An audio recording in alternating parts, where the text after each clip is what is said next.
할렐루야. 사랑하는 대강의 가족 여러분, 오늘 하루도 하나님의 말씀과 동행하는 삶이 되길 소망합니다.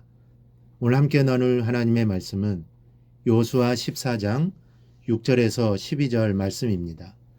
그때 유다 자손이 길갈에 있는 여호수아에게 나아오고 그니스 사람 여분네의 아들 갈렙이 여호수아에게 말하되 여호와께서 가데스 바네아에서 나와 당신에게 대하여 하나님의 사람 모세에게 이르신 일을 당신이 아시는 바라. 내 나이 40세에 여호와의 종 모세가 가데스 바네아에서 나를 보내어 이 땅을 정탐하게 하였으므로 내가 성실한 마음으로 그에게 보고하였고 나와 함께 올라갔던 내 형제들은 백성의 간담을 놓게 하였으나 나는 내 하나님 여호와께 충성하였으므로 그날에 모세가 맹세하여 이르되 내가 내 하나님 여호와께 충성하였은즉 내 발로 밟는 땅은 영원히 너와 내 자손의 기업이 되리라 하였나이다. 이제 보소서 여호와께서 이 말씀을 모세에게 이르신 때로부터 이스라엘이 광야에서 방황한 이 45년 동안을 여호와께서 말씀하신 대로 나를 생존하게 하셨나이다. 오늘 내가 85세로 돼 모세가 나를 보내던 날과 같이 오늘도 내가 여전히 강건하니 내 힘이 그때나 지금이나 같아서 싸움에나 출입에 감당할 수 있으니 그날에 여호와께서 말씀하신 이 산지를 지금 내게 주소서. 당신도 그날에 들으셨거니와 그곳에는 아낙 사람이 있고 그 성읍들은 크고 견고할지라도 여호와께서 나와 함께 하시면 내가 여호와께서 말씀하신 대로 그들을 쫓아내리이다 하니. 아멘. 우리가 잘 알듯이 갈렙은 12정탐꾼 가운데 한 사람입니다. 이스라엘 백성들이 애굽에서 나와 2년이 된 시점 바란 광야에 도달하게 됩니다. 그것에 도착한 모세는 12지파의 각 족장 한 사람씩을 정탐꾼으로 세워 가나안 땅을 탐지하게 합니다. 12정탐꾼은 40일 동안 가나안 땅을 탐지한 후 돌아와서 보고하는데 10명의 정탐꾼은 자신들은 메뚜기와 같아서 절대로 그 땅을 정복할 수 없다고 부정적으로 보고합니다. 그러나 여호수아와 갈렙은 그 땅은 하나님이 우리에게 주신 땅이기에 우리가 들어가면 얻으리라고 합니다. 특별히 갈렙은 모세 앞에서 자신 있게 말합니다.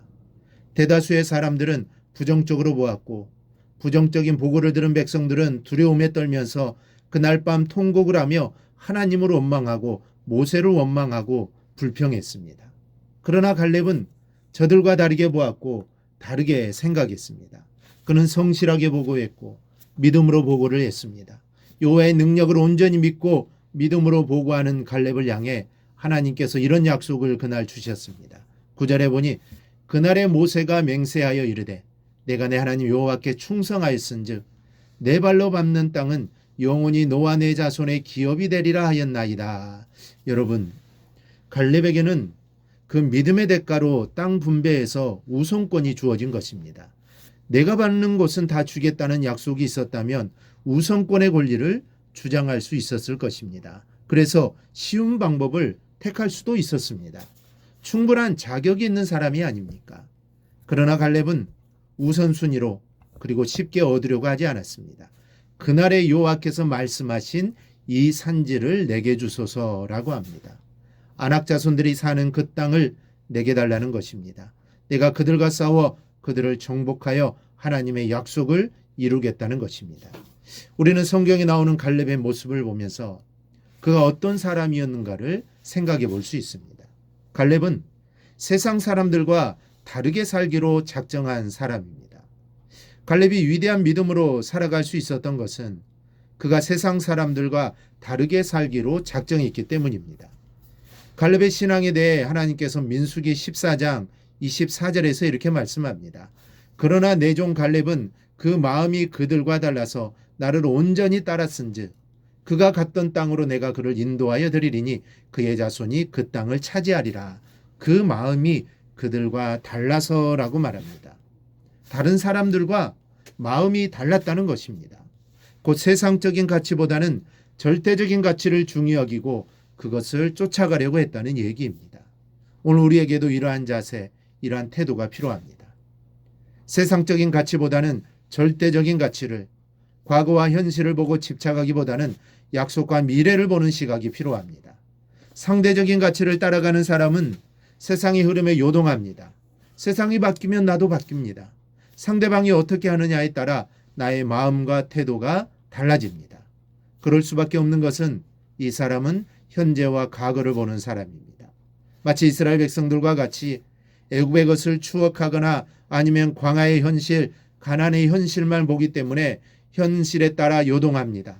상황이 어려우면 원망하고 불평하게 됩니다. 그러나 절대적인 가치를 쫓아가는 사람은 세상의 변화에 민감하지 않습니다. 사람의 변화에 민감하지 않습니다. 그는 정경을 보는 사람입니다. 곧 미래를 보는 사람입니다. 때문에 현실이 어려워도 약속을 믿고 미래를 바라보기에 요동하지 않고 변함없이 나아가게 됩니다. 갈렙은 그러한 사람입니다. 우리 사랑하는 여러분, 편하게 사는 것도 좋지만 갈렙처럼 하나님의 나라를 위하여 하나님의 영광을 위하여 수고로움을 자청할 수 있어야 하겠습니다.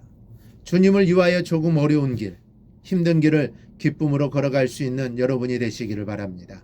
갈렙이 그 험한 길, 어려운 길을 걸어갔을 때 하나님은 그와 함께 하셔서 그 땅을 차지하도록 하셨습니다. 마찬가지로 우리의 삶이 하나님의 영광을 위해 하나님의 나라를 위해 살아간다면 하나님 반드시 함께 하실 것입니다. 그 길이 좀 어렵더라도 하나님은 그 길이 형통의 길이 되도록 인도하여 주실 것입니다. 이런 확신을 가지고 갈렙과 같이 미래를 바라보며 나아가는 성도들이 다 되기를 주님의 이름으로 축원합니다. 오늘 묵상한 말씀을 굳게 잡고 삶으로 실천하며 살아내는 대강의 모든 성도들이 되기를 축복합니다.